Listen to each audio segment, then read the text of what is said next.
আজকে আমরা এক্সেল এর ভ্যালু ফর্মুলা নিয়ে আলোচনা করব। প্রথমে একটু দেখে নিই ভ্যালু ফর্মুলার কাজ কি। আমার এইখানে যে চার্টটি আছে কিছু প্রোডাক্টের কোয়ান্টিটি দেওয়া আছে এবং এই কোয়ান্টিটি গুলো সামেশন এখানে দেখতে পাচ্ছেন 44। প্রত্যেকটি sale value as a number আকারে স্টোর হওয়ার কারণে আমার রেজাল্টটি পারফেক্টলি এসেছে।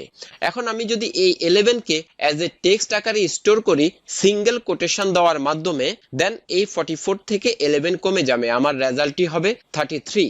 এন্ড দেন অ্যাগেইন আমি যদি এই 10 কে এজ এ টেক্সট আকারে স্টোর করি, এই 33 থেকে 10 কমে 23 রেজাল্ট চলে আসবে, কারণ এই দুটি নাম্বার এখন এজ এ টেক্সট আকারে স্টোর আছে। এখন আমি যদি এই প্রত্যেকটি সেল ভ্যালুকে এজ এ নাম্বারে কনভার্ট করতে চাই, সেক্ষেত্রে আমাদেরকে ভ্যালু ফর্মুলাটি ব্যবহার করতে হবে। অনেকেই জানেন এই সেল ভ্যালুগুলোকে আমি অন্যান্য অনেক ওয়েতে এজ এ নাম্বার আকারে কনভার্ট করতে পারি। লাইক আমি এই সেলটি সিলেকশন করা অবস্থায় এখানে যে আইকনটি থাকবে এই আইকনে ক্লিক করে কনভার্ট টু নাম্বারে যখন ক্লিক করব, দেন এখানে রেজাল্টটি চলে এসেছে।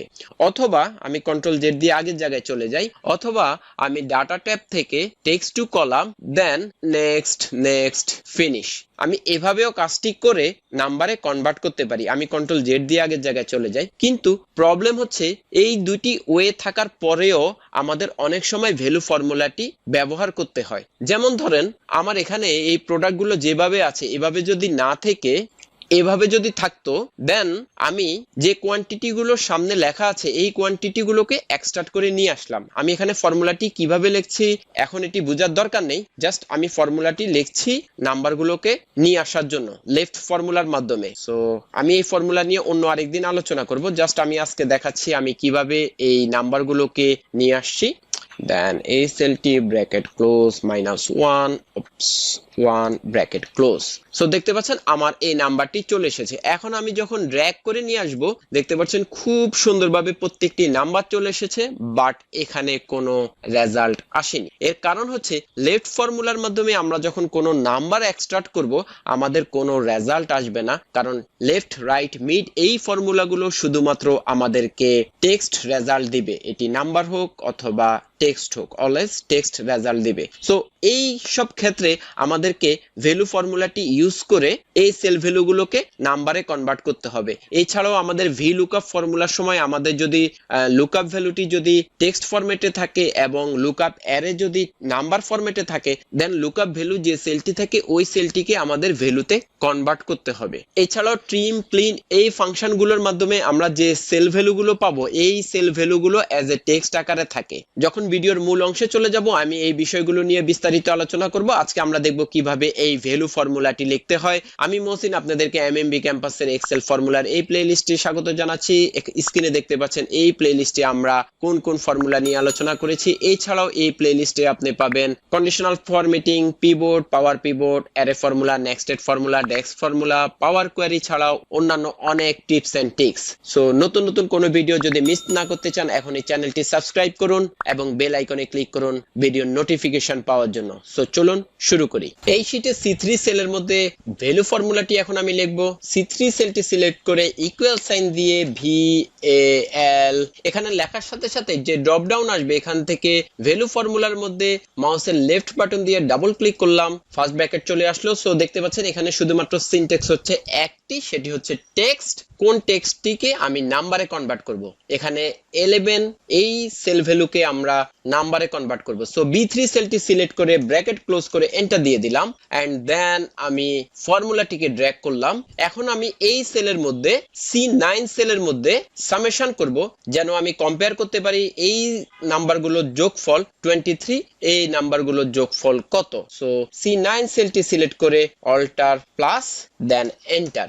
সো দেখতে পাচ্ছেন এখানে 23 এন্ড এখানে 44, যেহেতু এখানে 11 এবং 10 অ্যাজ এ টেক্সট আকারে স্টোর আছে। যদি আমি এখান থেকে এই 3 কেও অ্যাজ এ টেক্সট আকারে স্টোর করি রেজাল্ট হবে 23 এর পরিবর্তে 20, but still you can see here is 44। So value ফর্মুলাটি খুবই ইম্পর্টেন্ট বুঝতে পারছেন এবং খুবই সিম্পল। এখন আমি ভিডিও শুরুতে যেমনটি দেখিয়েছিলাম যে লেফট ফর্মুলার মাধ্যমে আমি যখন কোনো নাম্বারকে এক্সট্রাক্ট করব সেই নাম্বারকে কিভাবে আমরা ভ্যালুতে কনভার্ট করব। সো ফার্স্টে আমি এই A3 সেলের মধ্যে 11 হাইপেন অ্যাপল এটি কপি করে পেস্ট করলাম। Paste value. সো এখন আমি এখানে লেফট ফর্মুলার মাধ্যমে ডাটা এক্সট্রাকশন করব। Left A3 find first bracket double quotation hyphen. এই ফর্মুলাটি এখন বোঝার দরকার নেই, কারণ আমরা আজকে মূলত হাইলাইট করছি কিভাবে আমরা ভ্যালু ফর্মুলাটি লিখব। জাস্ট এখানে আমি দেখাচ্ছি ভ্যালু ফর্মুলাটি কেন দরকার। লেফট ফর্মুলার মাধ্যমে যখন আমি কোনো নাম্বার পাবো, সেই নাম্বারগুলো অ্যাজ এ টেক্সট আকারে এক্সেলে স্টোর হবে এবং যখন কোনো সামেশন করব ওই নাম্বারগুলো সাম হবে না। সো দেখতে পাচ্ছেন এই দুটো নাম্বারের মধ্যে একটি ইন্ডিকেশন দেওয়া ছিল। আমি বুঝতে পেরেছি এই দুটো নাম্বার অ্যাজ এ টেক্সট আকারে স্টোর আছে, বাট এখানে 11 অ্যাজ এ টেক্সট আকারে স্টোর আছে এবং কোনো ইন্ডিকেশন নেই। স্টিল আমার রেজাল্টটি 20, বাট আমি এখানে যদি 11 লিখতাম আমার এই রেজাল্টটি 31 হয়ে যাবে। দেখছেন রেজাল্টটি 31 হয়ে গিয়েছে। আমি কন্ট্রোল জেড দিয়ে আগের জায়গায় চলে যাই। সো লেফট ফর্মুলা লেখার কারণে যে রেজাল্টটি আমার এসেছে কোনো ইন্ডিকেশন দিবে না, স্টিল এই 11 is a text. But value ফর্মুলার মাধ্যমে আমি খুব ইজিলি এই 11 কে ভ্যালুতে কনভার্ট করতে পেরেছি। সো লেফট রাইট মিড এই ফর্মুলাগুলোর মাধ্যমে যখনই কোনো নাম্বারকে আমরা এক্সট্রাক্ট করব, আমরা ভ্যালু ফর্মুলা দিয়ে ওই টেক্সটকে নাম্বারে কনভার্ট করতে হবে। এখন আমি দেখি যদি ব্রেক লাইন থাকে দেন আমাদেরকে রেজাল্টটি দেখায় কিনা। যেমন ধরেন আমি এই 4 এর সামনে অল্টার এন্টার দিয়ে নেক্সট লাইনে চলে গেলাম। সো এখানে আমার একটি লাইন, লাইক এখানে আমার একটি লাইন, আমি এগুলো কেটে দিই। এখানে আমার একটি লাইন এবং এখানে আমার একটি লাইন। সো আমি যখন অল্টার এন্টার দিয়ে ব্রেক লাইন ক্রিয়েট করলাম, দেখতে পাচ্ছেন আমার রেজাল্টটি 16। অর্থাৎ ব্রেক লাইন থাকলেও আমাদের সামেশনে ওই রেজাল্টটি দেখায় না। সো যখন কোনো নাম্বারের পূর্বে ব্রেক লাইন থাকবে, সেই নাম্বারকে নিয়ে আমরা কিভাবে কাজ করব। সো আমি অল্টার এন্টার দিয়ে এখানে 4 লিখলাম, দেন ইকুয়াল সাইন ক্লিন। আমরা ক্লিন ফর্মুলায় দেখেছি কিভাবে ব্রেক লাইন রিমুভ করতে হয়। দেন এই সেলটিকে সিলেক্ট করে নিলাম। যারা ক্লিন ফর্মুলা কিভাবে কাজ করে জানেন না, আমার আরেকটি ভিডিও আছে, ডেসক্রিপশনে লিংক দেওয়া আছে, ওই ভিডিওটি দেখে নিতে পারেন। এখন দেখতে পাচ্ছেন সো আমি যখন ক্লিন ফর্মুলার মাধ্যমে এই 4 এ কনভার্ট করেছি, এই 4 অ্যাজ এ টেক্সট আকারে স্টোর আছে। আমি যদি এখানে 4 লিখি রেজাল্ট হবে 20। আমি কন্ট্রোল জেড দিয়ে আবার ফর্মুলাটি নিয়ে আসি এবং আমি যখন ক্লিন ফর্মুলা দিয়ে এই ব্রেক লাইনটি রিমুভ করেছি, দেখতে পাচ্ছেন এই নাম্বারটি এখন অ্যাজ এ টেক্সট আকারে স্টোর আছে। সো ভ্যালু ফর্মুলার মাধ্যমে আমি যখন এই 4 কে নাম্বারে কনভার্ট করেছি, আমাদের রেজাল্টটি 44 শো করছে।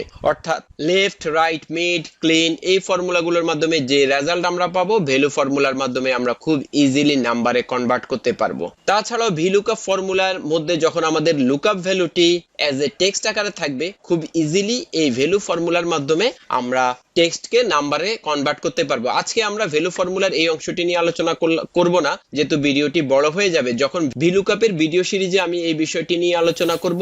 ভিলুকআপে যদি এই ধরনের কোনো প্রবলেম ফেস করে থাকেন, ভিডিও ডেসক্রিপশনে আমাদের যে লিংকটি আছে ওই লিংকটি থেকে ভিডিওটি দেখে নিতে পারেন। সো আশা করি বুঝতে পেরেছেন ভিডিওটি ভালো লেগেছে। যদি ভিডিওটি ভালো লেগে থাকে বন্ধুদের সাথে এখনই শেয়ার করুন। যারা এই চ্যানেলটি এখনো সাবস্ক্রাইব করেননি, ভিডিওর নিচে সাবস্ক্রাইব বাটন এবং বেল আইকনে ক্লিক করুন। আজকে এই পর্যন্তই। See you in next tutorial. Till then tata.